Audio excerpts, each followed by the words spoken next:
राजा जनक ने सीता स्वयंवर में राजा दशरथ को न्योता क्यों नहीं दिया था। एक बार राजा दशरथ के राज्य में किसी व्यक्ति का विवाह हुआ। वह व्यक्ति अपनी ससुराल जा रहा था, तब वहाँ उसे दलदल दिखा। उसने देखा कि दलदल में एक गाय फंसी हुई है तथा मरने ही वाली है और उसे बचाया नहीं जा सकता। तब वह गाय के ऊपर पैर रखकर आगे बढ़ गया।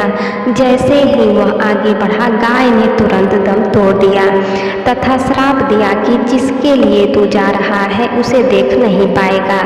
यदि देखेगा तो वह मृत्यु को प्राप्त हो जाएगी। वह व्यक्ति घबरा गया और एक उपाय निकाला। ससुराल पहुंचकर वह दरवाजे के बाहर घर की ओर पीठ करके बैठ गया। सबके बुलाने पर भी वह अंदर नहीं आया तथा पीठ करके ही बैठा रहा। उसकी पत्नी को जब इस बात का पता चला तो उसने अपने पति से अनुरोध किया। पत्नी के बार बार कहने पर उसने सारी घटना के बारे में बताया। उसकी पत्नी ने उससे कहा कि मैं पतिव्रता स्त्री हूँ, ऐसा कुछ नहीं होगा। उस व्यक्ति ने अपनी पत्नी की ओर देखा तो उसकी आंखों की रोशनी चली गई। अतः गौ हत्या का श्राप सच हो गया। वे दोनों अपनी समस्या लेकर राजा जनक के पास पहुँचे। राजा जनक के विद्वानों का कहना था कि अगर कोई पतिव्रता स्त्री छलनी में गंगा जल लाकर इस व्यक्ति की दोनों आँखों में छींटे लगाए तो इसकी आँखों की रोशनी आ सकती है। राजा जनक ने पहले अपने राज्य में पतिव्रता स्त्री की खोज की, फिर अन्य राज्यों में भी सूचना भेजी कि उनके राज्य में यदि कोई पतिव्रता स्त्री है तो उसे सम्मान सहित राजा जनक के दरबार में भेजा जाए। जब यह सूचना अयोध्या नरेश राजा दशरथ को मिली तो उसने पहले अपनी सभी रानियों से पूछा। प्रत्येक रानी का यही उत्तर था कि राजमहल तो क्या, आप राज्य की किसी भी महिला, यहाँ तक कि झाड़ू लगाने वाली, जो कि उस समय अपने कार्यों के कारण सबसे निम्न श्रेणी की मानी जाती थी, उससे भी पूछेंगे तो उसे भी पतिव्रता पाएंगे। उन्होंने राज्य की सबसे निम्न मानी जाने वाली सफाई वाली को बुला भेजा और उसके पतिव्रता होने के बारे में पूछा। उस महिला ने स्वीकृति में गर्दन हिला दी। तब राजा ने यह दिखाने के लिए कि अयोध्या का राज्य सबसे उत्तम है, उस महिला को ही राज सम्मान के साथ जनकपुर को भेज दिया। राजा जनक ने उस महिला का सम्मान किया और उसे समस्या बताई।